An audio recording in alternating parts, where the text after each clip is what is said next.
सोहन जी, आज यहाँ पे प्रेस कॉन्फ्रेंस आप लोग बुलाए हुए हैं, क्या उद्देश्य है आप लोगों का? देखिए, आप सभी को पता होगा कि आज से 2-3 दिन पूर्व पटना में हमारे जनसुराज पार्टी के प्रणेता आदरणीय प्रशांत किशोर जी और हमारे पार्टी के प्रदेश अध्यक्ष सभी पार्टी के बड़े पदाधिकारियों द्वारा प्रेस कॉन्फ्रेंस किया गया था, जिसमें हमारे सूत्रधार प्रशांत किशोर जी के द्वारा बिहार की जनताओं को जगाने का प्रयास किया गया था कि जो बिहार में इतने सालों से सत्ता में काबिज है, जो बड़े बड़े मंत्री हैं, नेता है, और जो पार्टी अपने आप को बड़ी ईमानदार पार्टी कहती है, उन सब नेताओं का क्या हक है, क्या सत्य है, क्या हकीकत है।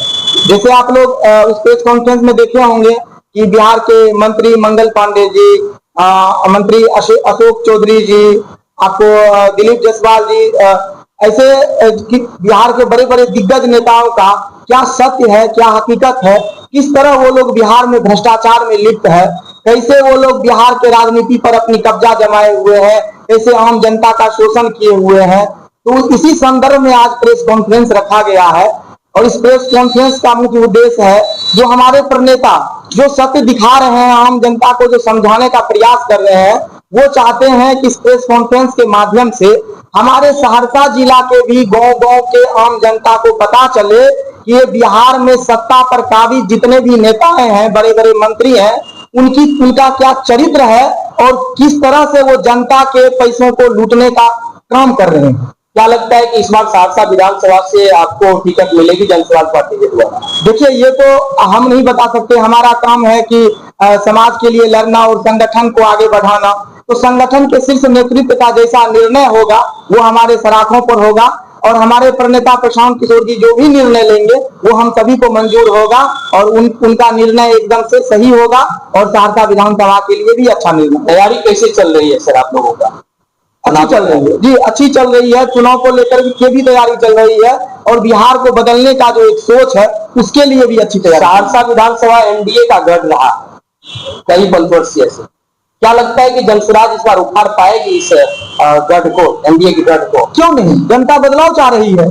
अभी सहरसा में आप देख लीजिए, जो एनडीए का आपको यहाँ भाजपा का विधायक हुआ करते हैं जी 2 बार विधायक रहे हैं और दोनों बार देख लीजिए जनता मजबूरी में उसको वोट दिया करती थी। आप खुद सर्वे करके देख लीजिए जनता किस तरह से उनके विरोध में है, क्योंकि वो कोई काम का तो है नहीं, तो लोग तो विकल्प चाह रही है। तो जनसुराज पार्टी को लोग पसंद भी कर रही है और हमें उम्मीद है कि इस बार जनसुराज पार्टी सहरसा से जो पहले से एनडीए गठबंधन का विधायक है उसे भगाने का काम करेगी। इधर विधायक जी जो है अपने कार्यों को गिना रहे थे, इधर हमने देखा कि विधायक जी आगे अपने कई कार्यों को गिनाया कि हमने ओवरब्रिज वाला काम करवाया, उनके बाद सड़क जो भी था। क्या लगता है कि हकीकत में यहाँ पे कार्य हुई है?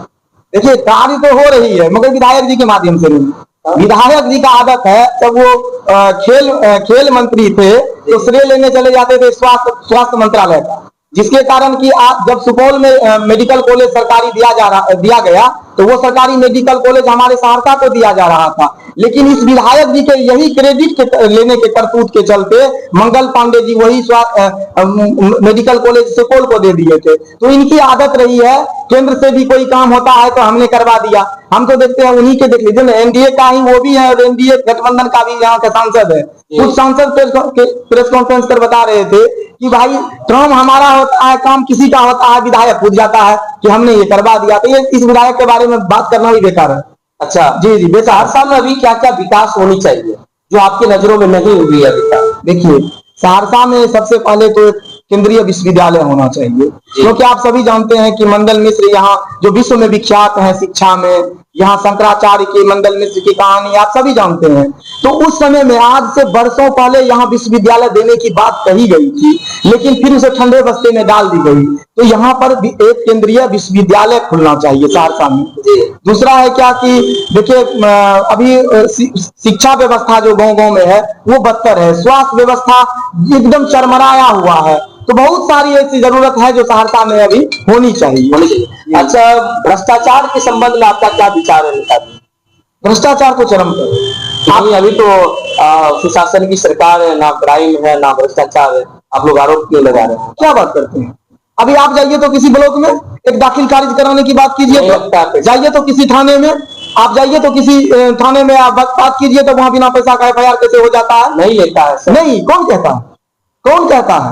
आप शासन बाबू कह रहे हैं। देखिए, सुशासन बाबू क्या कहेंगे? आप मान लीजिए कि खुद अपने मुंह से मिठू मियां होता है, कोई अपना बुराई करता है क्या? आम जनता से पूछिए ना, सुशासन बाबू क्या कहेंगे? आप जाके आम जनता को देखिए जो करा रहा है, जो खुद कोई उसका लूट लेता है, थाना जाता है और लूटने वाला ही पैसा दे देता है, तो उल्टा पीड़ित पे ही एफआईआर हो जाता है।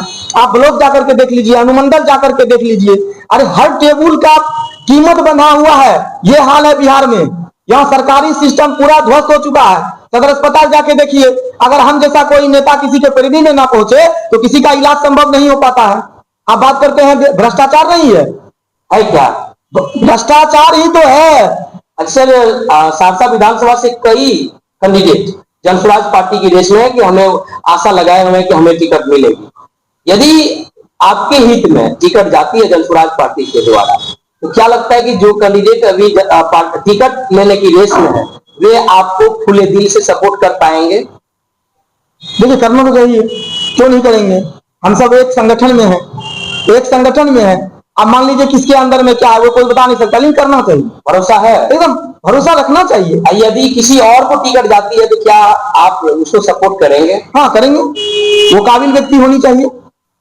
अगर जी वो अगर काबिल व्यक्ति होंगे, वो संगठन का निर्णय सही होगा और वो काबिल व्यक्ति होंगे तो जरूर होनी चाहिए, क्यों नहीं मदद करेंगे? अंत में क्या कहेंगे आप पूरे विधानसभा और साथ ही साथ बिहार के जनताओं से?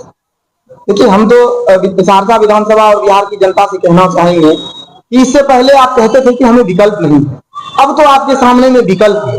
अब आप जात पात धर्म इन सब चीजों से ऊपर उठिए, अपने बच्चों के भविष्य के लिए, अपने बच्चों के अच्छी शिक्षा के लिए, बेहतर स्वास्थ्य व्यवस्था के लिए, रोजगार के लिए इस बार आप जनसुराज पार्टी के स्कूल का बस्ता छाप पर वोट दीजिए और बिहार को बदलने का इस बार मन बना लीजिए।